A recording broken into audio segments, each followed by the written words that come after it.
Today we're gonna ski uphill and then ski downhill, which is one of my favorite things to do. We're here at Bosque Ski Hill in beautiful Pittsfield, Massachusetts. They don't actually open till noontime, which is amazing if you want to ski uphill because there's nobody here and the whole entire mountain is groomed. We're gonna film a video about what I think is the ultimate East Coast AT or Skimo setup because it's really great. So more of that to come. What's up everybody, it's Jaron from Virtual Bike and Board, and this is the ultimate East Coast Alpine touring ski setup. So, gear check real quick. This is a Nordica Unlimited 120 ski boot. This is a Nordica Enforcer Unlimited 88 underfoot ski. These are Marker Duke PT12 bindings, and this is a Nordica Unlimited AT ski pole. Very briefly, what is AT skiing? Well, AT skiing or Skimo stands for Alpine Touring Skiing. It basically is when you go to the ski mountain or a backcountry ski place and you put what's called a skin or like a grippy fabric on the bottom of your skis.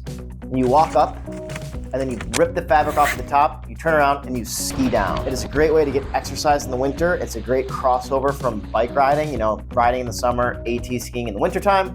And it is a very fun activity to do, even in the East Coast where there's no backcountry and we mostly ski up groomers. I really wanted to take a little bit of time just to talk about my personal setup because I kind of got lucky when I chose it this year and I feel very strongly that it's the ultimate setup. So start with this. I skied my whole life. For like a 5 to 10 year period, I really didn't ski at all. And in those 5 to 10 years, it went from like fairly narrow, parabolic or shape skis to like a much wider ski underfoot was the norm. So when I was choosing an Enforcer this year, I had an option between like a 88, a 94, like a 102 or something was the ski.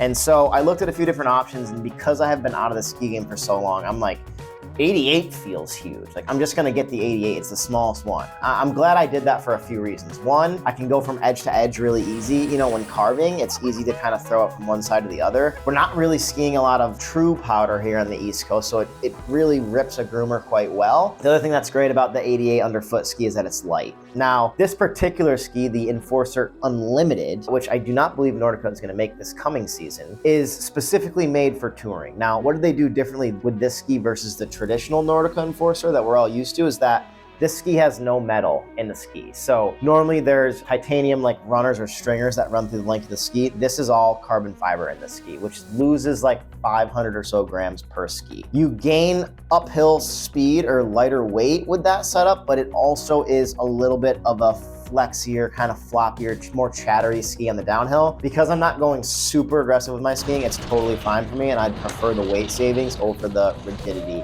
personally. How does the binding setup work? I feel like a quick Duke PT binding demonstration is important. So traditional downhill ski, I take my boot, clip it in, and I go downhill skiing, straightforward. When I wanna go uphill, I unclip, press down on this lever, flick my binding up.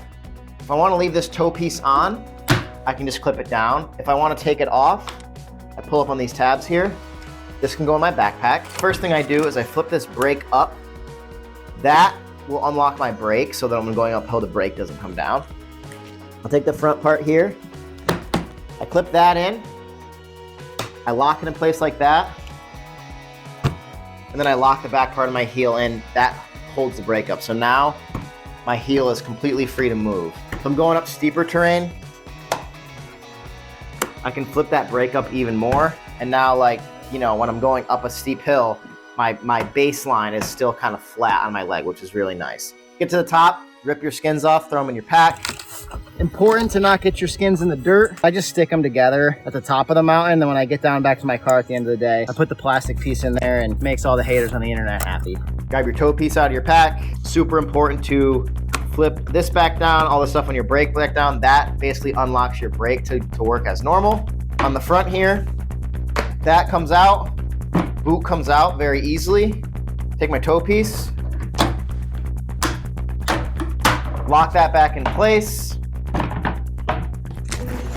and I'm ready to go downhill skiing again. Super easy, takes a couple minutes at the top and the bottom. This is like a hybrid setup, it's not a super traditional uphill ski setup. It's a little bit beefier, and it's not an exact replica of a downhill ski binding because again, that toe piece comes off and it works in like uphill mode. But for me, someone who's looking out to ski, you know, on the East Coast, a little bit uphill, a little bit downhill. Some of that, you know, East Coast powder, AKA freshly blown snow, which I was skiing on this morning, which was awesome. A little bit in the race course even for Tuesday Night Beer League, early morning skins up to groomers. It's really a setup that's like not specific to one genre of skiing, but it does everything pretty well. I'm so excited about this setup this year. I've been having a lot of fun on it and in my like return to skiing, and I'm excited to see where else it brings me this year. So that is a quick review of the Nordica Enforcer Unlimited 88, Nordica 120 Unlimited Ski Boot, and Marker Duke PT12 binding. And like I always say, especially with bike related videos, is if you like this kind of content, hit the subscribe button, hit the thumbs up. It gives us a big boost in our YouTube algorithm. So really excited to see where this takes me throughout the rest of the ski season. It's been a lot of fun so far. And like I always say, a round up for distance, a round down for time. Thanks for watching.